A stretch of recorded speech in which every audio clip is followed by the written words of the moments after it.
What's going on, guys? I wanted to do a quick pitching discussion and talk about how you can fix your fastball.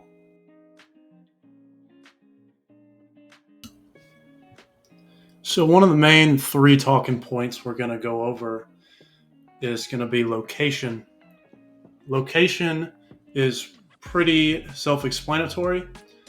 If you're having trouble finding the plate, that's obviously going to lead to hitters' counts, which when you do throw a strike, it's going to get crushed.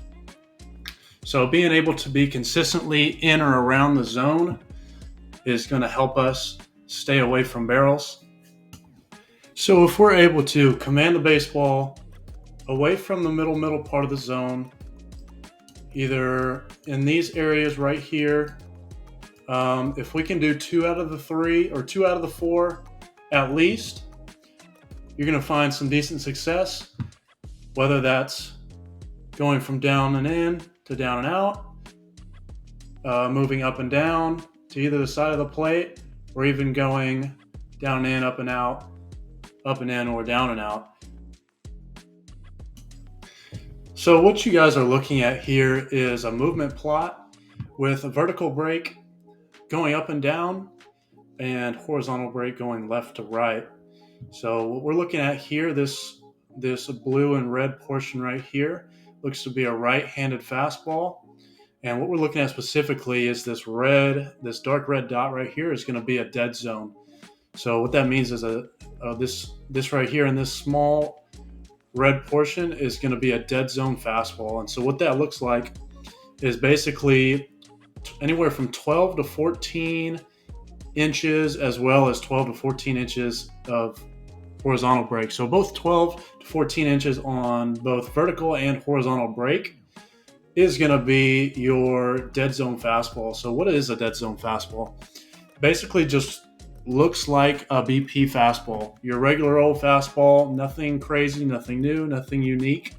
And so this is basically what hitters see most of the time. And as a pitcher, obviously we want to get away from that as much as we can by branching either up.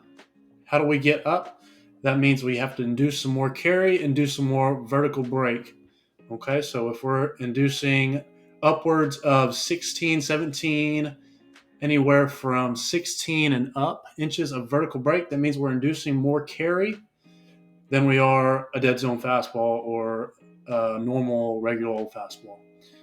Okay, so creating more carry is going to help us get above barrels and create more swings and misses up in the zone. All right, and so now let's look on the flip here. Here's our 10-inch vertical. So getting anywhere from 10 and below inches of vertical break means you're throwing more of a sinker, which is obviously not a problem. That's what we want to see. It's what we want to have.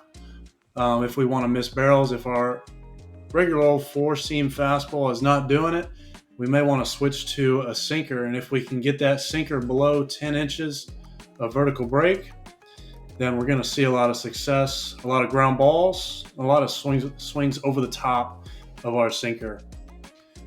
All right, so on the other side of that, we also have our cutters. Our cutters are actually going to be more over here, because with a cutter, what we're doing is we're getting around the ball a little bit, but not enough for it to be a slider. Our sliders are going to be more over here, with our cutter being somewhere in between. So we still want to be able to throw our cutter hard, but it's going to have less induced vertical break and also less horizontal. What that's going to do is it's going to take us more towards this center, more of the axis part here, more this y-axis, which is not a bad thing. It's a good thing. So what this actually is going to do is put us more towards the 0 horizontal, and around 10, probably more like 5 to 10 vertical is going to be our ideal cutter. We want to be able to throw this hard, but we're also going to want to be able to, as a right-handed pitcher, be able to get in on the hands of a lefty and throwing it away from the barrel to a righty. So a cutter can be very useful for just showing something different. Let's just say we do have a slider around here or a curveball, maybe even down here. And then let's just say we do keep our four seam that may be a little dead zone, could be around here, but we need something that can switch up because maybe we're not throwing our off speed for strikes enough.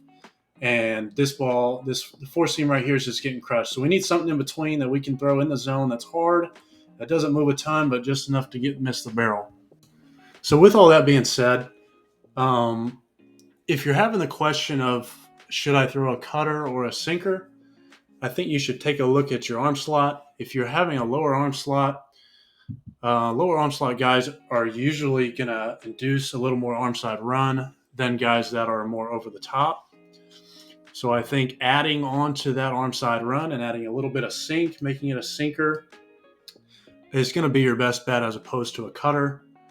Just because it's going to be a little tougher for you if you're a lower slotted guy to go and make some cut, and that just requires you to get under the ball a little bit, which is just going to be tougher to do and make it a little slidery, or just make your attempted cutter just really dead zone. And so on the flip side of that, if you're a higher slot guy, that tends to be more around here. Getting behind the ball as a higher slotted guy is going to be a little easier. So being able to induce a little bit more cut and getting around the ball is not going to be as much of a problem for you.